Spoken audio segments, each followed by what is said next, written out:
palavra, deputado delegado Francisquini. Presidente, primeiro cumprimentar a Vossa Excelência pela indicação do deputado Marum, pela indicação do subrelator, deputado Hugo Leal, que nós temos uma grande participação em várias CPMIs, CPIs juntos. E, com certeza, o deputado Marum colocou bem.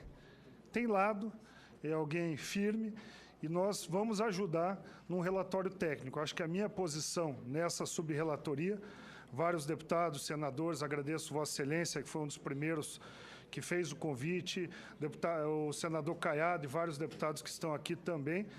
Eu me coloco à disposição, talvez pela experiência como delegado da Polícia Federal, que coordenou várias dessas operações policiais nos últimos anos, antes de estar aqui temporariamente como deputado federal.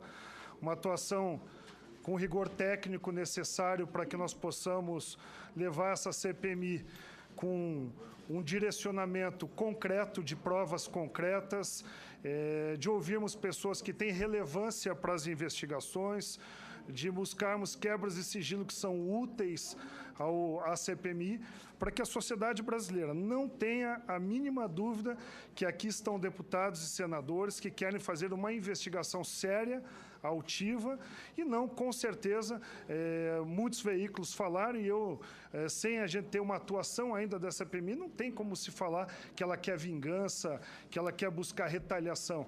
Nós nem atuamos ainda, então, nesse primeiro momento, eu me coloco como uma posição técnica, alguém que vai auxiliar essa CPMI na análise de provas, buscar ter uma posição qualificada para que possamos tomar decisões que não sejam decisões políticas partidárias, e sim decisões que possam levar a um resultado.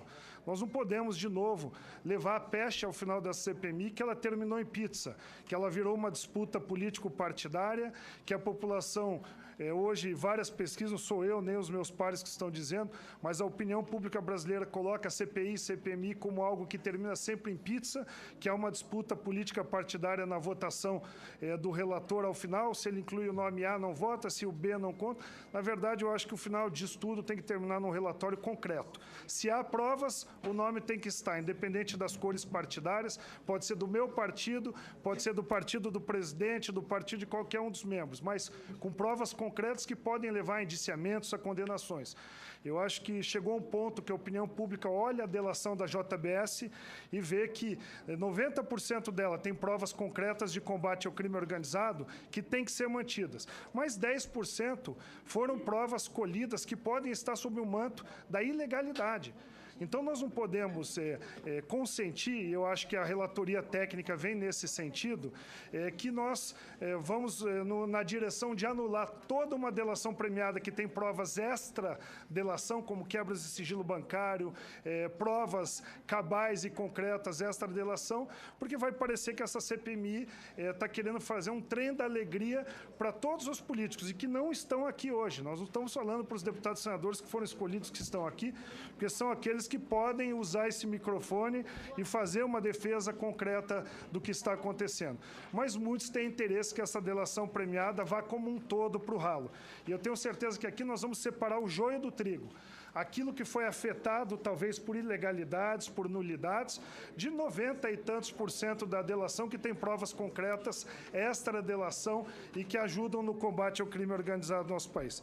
Presidente, nós vamos apresentar nessa subrelatoria requerimentos técnicos direcionados à busca dos contratos e das quebras de sigilo dos empréstimos feitos pelo BNDES para o grupo JF, e daí eu incluo todas as empresas do grupo.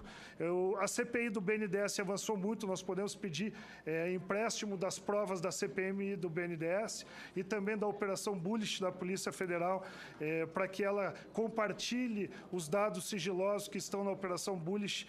Nós podemos também buscar operações da Polícia Federal, como aquela que investigou a participação do BNDES Par na compra de mais de 21% do grupo JBS, as compras de empresas americanas. Nós temos aí bilhões de dinheiro público através de empréstimos subsidiados que ajudaram a compra. Hoje, o governo brasileiro, vamos dizer assim, quando a gente fala BNDES Par, o povo brasileiro é praticamente um dos maiores proprietários de empresas de proteína animal nos Estados Unidos. Então, essa CPMI, ela tem que ter a pecha de um relatório técnico ao final, ela tem que ter o carimbo de pessoas que votaram não por ideologia ou por espectro político partidário, mas que votaram porque chegou o momento da virada no nosso país e o momento dessa delação mostra que nós temos que... O que é delação premiada, que muitas vezes é utilizado para constranger inimigos políticos, que muitas vezes é usado para fazer chantagem política, daquela delação premiada que vem com provas, com depoimentos, com quebras de sigilo. Esse é o momento adequado para que a gente possa também trazer a Polícia Federal efetivamente para dentro das delações. No meu entendimento, as delações premiadas que são feitas na primeira instância pela Operação Lava Jato tiveram... Eu não me lembro de algum problema como esse que aconteceu na Procuradoria-Geral da República exclusivamente nessa delação. Por quê? Porque todas elas passavam pelo crivo da Polícia Federal, que investigava e confirmava que aquilo que se estava falando tinha provas, no mínimo indiciárias, para a continuidade da delação. Então, a participação da Polícia Federal nas delações, ela vem para trazer estabilidade, segurança jurídica e proteção até dos investigados, que muitas vezes são colocados sem provas ou colocados em delações premiadas com motivo de chantagem política ou de vingança, como a gente tem visto. Chegou o momento dessa mudança e a CPMI pode acabar, além de um relatório, deputado Marum, pode acabar também com uma proposta legislativa de combate ao crime organizado que possa avançar para o nosso país e dar sinais que nós estamos agindo agora de acordo com o que pensa o cidadão brasileiro, que é a opinião pública brasileira. Obrigado, presidente, pela confiança e de todos os deputados e senadores.